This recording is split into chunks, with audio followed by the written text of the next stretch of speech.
Hi friends, welcome to మన ఇంటి రుచులు. నేను మీకు ఈరోజు బాదం పాలు చూపిస్తున్నాను. ఒకసారి తప్పకుండా ట్రై చేయండి. వేడివేడిగా ఉండే ఈ బాదం పాలు ఆరోగ్యానికి ఎంతో మంచిది. మనం మామూలుగా వేసవి కాలంలో చల్లచల్లగా బాదం పాలు తాగుతాం కదా. ఒకసారి శీతాకాలంలో ఇలా వేడివేడిగా బాదం పాలను తాగి చూడండి. ఆరోగ్యానికి ఎంతో మంచిది. పిల్లల ఆరోగ్యానికి కూడా ఈ బాదం పాలు ఎంతో మంచిది. ఒకసారి మీరు కూడా తప్పకుండా ఈ బాదం పాలను ట్రై చేయండి. బాదం పాలు తయారు చేసుకోవడానికి ముందుగా ఒక 20 బాదం పప్పులను తీసుకుని 6-7 గంటల సేపు నీళ్ళల్లో నాననివ్వండి. బాదం పప్పు బాగా నానిన తర్వాత తొక్క తీసుకుని మిక్సీ జార్లో వేసుకుని మెత్తగా గ్రైండ్ చేసుకోండి. ఇలా కొంచెం మెత్తగా గ్రైండ్ చేసుకున్న తర్వాత చిన్న గ్లాస్తో పాలు పోసుకుని బాగా మెత్తగా గ్రైండ్ చేసుకోండి.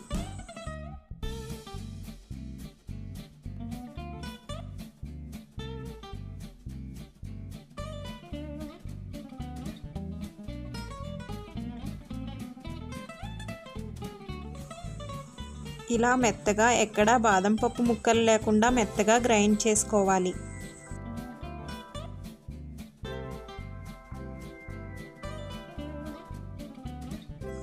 బాదం పాలను తయారు చేసుకోవడానికి స్టవ్ ఆన్ చేసి ఒక గిన్నె పెట్టుకుని 1/2 లీటర్ వరకు పాలను పోసుకోండి.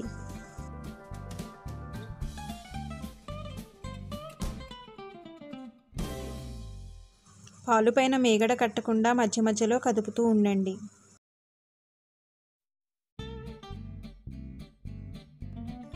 పాలు కొంచెం వేడెక్కిన తర్వాత మెత్తగా గ్రైండ్ చేసుకున్న బాదం పేస్ట్ను వేసి ఒకసారి బాగా కలపండి.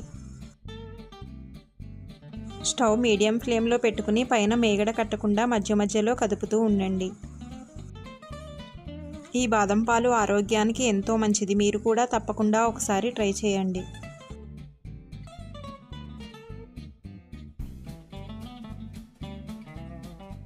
పాలు కొంచెం మరుగుతున్నప్పుడు ఒక యాలక్కాయ 4 మిరియాలను మెత్తగా చితక్కొట్టుకుని పౌడర్లా చేసుకుని వేసుకోండి.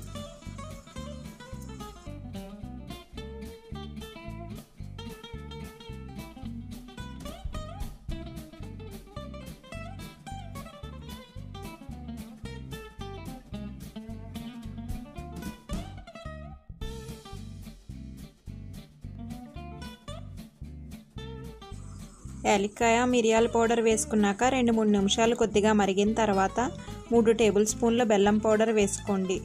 స్వీట్కి సరిపడా చూసుకుని వేసుకోండి.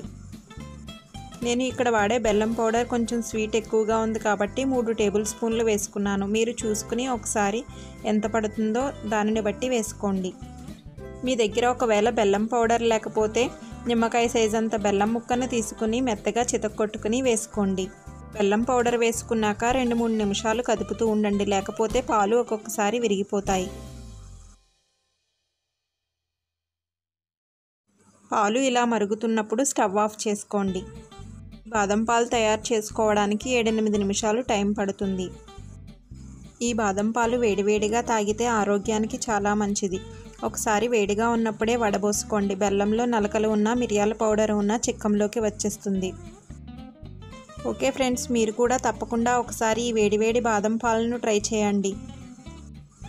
మీకు కనుక నా వీడియో నచ్చినట్టయితే లైక్ చేయండి, షేర్ చేయండి. ఫస్ట్ టైం చూస్తున్నట్టయితే సబ్స్క్రైబ్ చేసుకుని పక్కనే ఉన్న బెల్ ఐకాన్ను క్లిక్ చేసి ఆల్ అనే ఆప్షన్లో పెట్టుకోండి. నేను వీడియో పెట్టిన వెంటనే నోటిఫికేషన్ వస్తుంది.